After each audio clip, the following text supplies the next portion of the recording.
Jepang kalah perang setelah dua kota utamanya hancur lebur dibom atom oleh Amerika Serikat pada 6 dan 9 Agustus 1945. Indonesia pun segera memproklamirkan kemerdekaannya pada 17 Agustus 1945. Disambut pekik merdeka yang menggema di segenap penjuru tanah air. Lalu, seperti apa suasananya di Pulau Madura?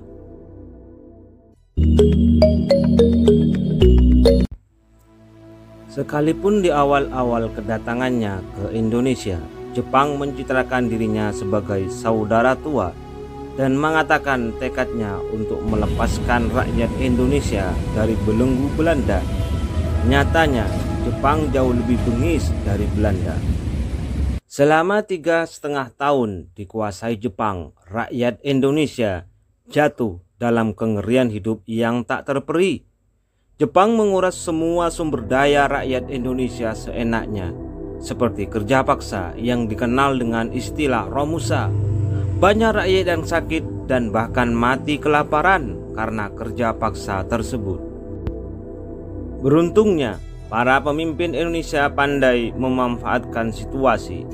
Mereka memanfaatkan keberadaan Jepang untuk menyiapkan kemerdekaan Indonesia, seperti mempersiapkan kekuatan militer yang kuat melalui pelatihan tentara sukarelawan yang dibentuk oleh Jepang sendiri.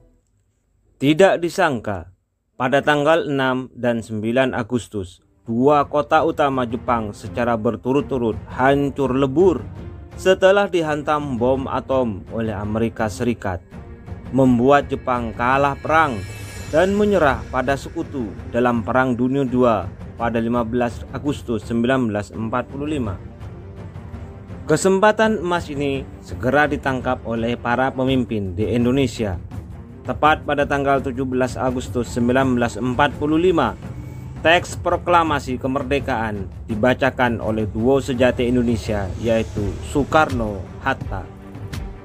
Proklamasi kemerdekaan ini kemudian disambut oleh pekik kemerdekaan di segenap penjuru tanah air di Indonesia.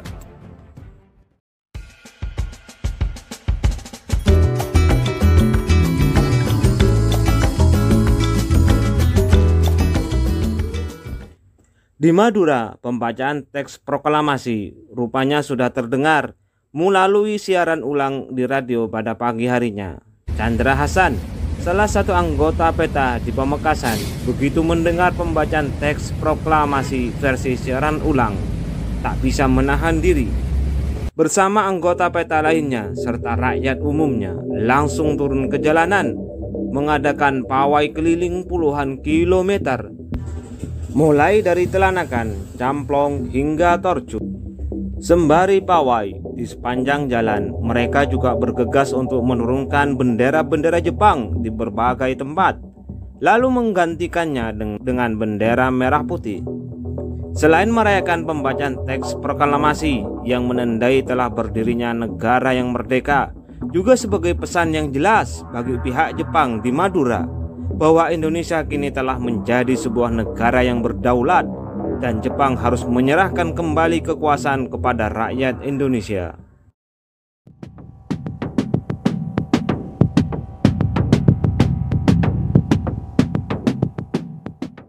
Pada 25 September 1945 menjadi puncak pengambil alihan kekuasaan dari Jepang ke pemerintah Indonesia setelah memproklamasikan sebagai negara yang merdeka.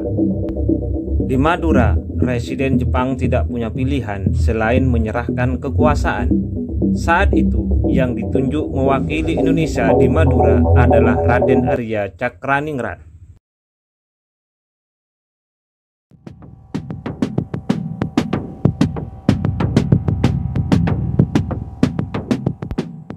Jika peralihan pemerintahan sipil Jepang berlangsung lancar, tidak demikian dengan Kompete atau polisi militer Jepang, di mana mereka sangat sukar diajak berunding dan tetap bersikeras bahwa Jepanglah yang masih berkuasa.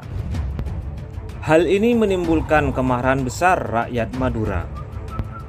Mewakili kemarahan rakyat Madura akan sikap polisi militer Jepang yang demikian, Chandra Hasan sebagai bekas tentara PETA yang dilatih tentara Jepang sendiri, ditemani seorang temannya, memutuskan datang langsung ke dalam markas Kompete.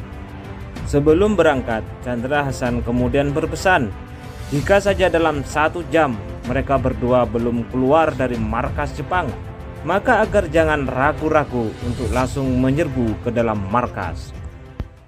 Benar saja, Komandan Kompete memang menolak keras untuk menyerahkan kekuasaan. Ia justru mendesak Chandra Hasan agar segera menyerah pada Jepang. Tak kalah akal, Chandra Hasan mengeluarkan telegram yang berisi perintah dari Jakarta agar semua tentara Jepang ditawan dan dikirim ke Surabaya, meskipun telegram tersebut sebenarnya palsu. Tetapi komandan polisi Jepang itu rupanya memilih sikap yang jauh lebih keras. Dalam kondisi yang menegangkan, tiba-tiba masuklah Munir, salah seorang anggota PETA yang menunggu di kejauhan. Menggenggam pedang yang terhunus, dengan nada penuh amarah dan mata nanar dan memerah, Munir mengatakan kalau anak buahnya tinggal menunggu perintah untuk menyerbu markas. Komandan Kompete itu pun terhenyak dengan gertakan Munir, merasakan suasana yang memanas dan mulai susah untuk dikendalikan. Komandan Kompete itu pun menyerahkan kekuasaan pada pemerintahan Indonesia di Madura.